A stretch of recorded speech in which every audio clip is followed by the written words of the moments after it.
Welcome back. The questions are still coming in about COVID-19, and we continue our live conversation with Dr. Benjamin Chan to answer your questions.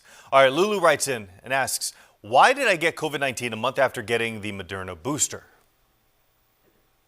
Yeah, so no vaccine is going to be 100% effective at preventing infection, but the vaccines remain highly effective and beneficial for preventing severe disease, hospitalizations, and deaths. And so, there are people who get vaccinated and then come down with infection after vaccination.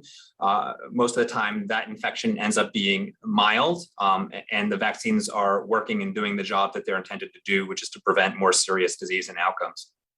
And Barbara asks, how much protection do kids have after one shot? Most kids won't be fully vaccinated until at least mid-December.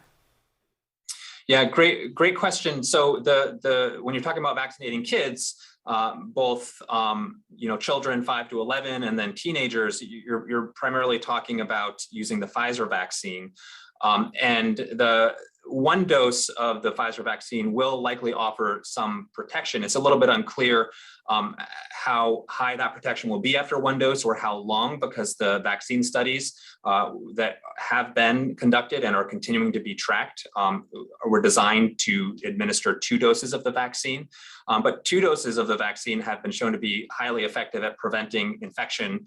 In 5 to 11-year-olds, over 90% effective at preventing infection. And then in teenagers, like 12 to 15-year-olds, actually, Pfizer just announced some new data showing that up to 4 months out after vaccinating 12 to 15-year-olds, their vaccine has shown 100% effectiveness at preventing infection when used as a 2-dose series.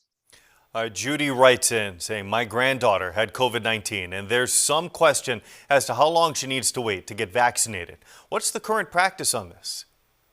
So the recommendation is that once somebody is off isolation, meaning once somebody is no longer infectious and able to spread their infection to other people, they can get vaccinated. Now, the risk of reinfection after an initial infection is going to be low in the first 90 days, but it's not going to be, zero risk.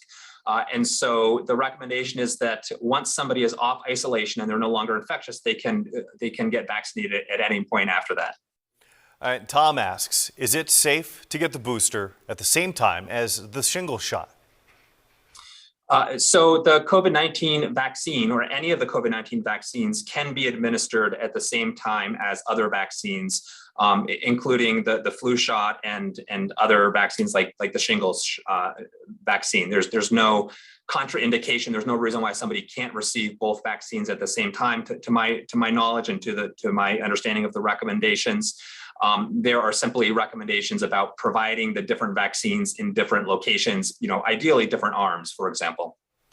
All right, you touched on this a little bit earlier, but maybe you can use this as an opportunity to expand. Diane asks, can the daily numbers for new cases include how many are breakthrough and how many were not vaccinated? She says those numbers would be more effective to the undecided public when they may see the actual unvaccinated positives. Yeah, again, great question. And we're working to improve the quality of our data, particularly our vaccination data, which is important for identifying vaccine breakthrough infections or people who have been vaccinated who end up going on to develop an infection.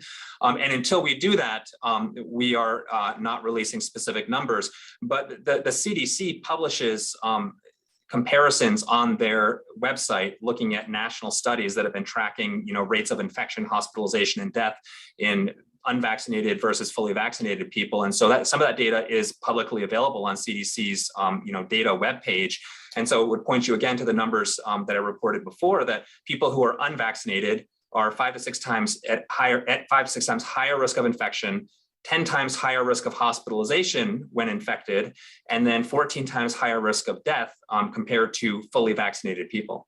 All right, Dr. Chan, thank you so much for that. We have one more round of questioning ahead right after the break.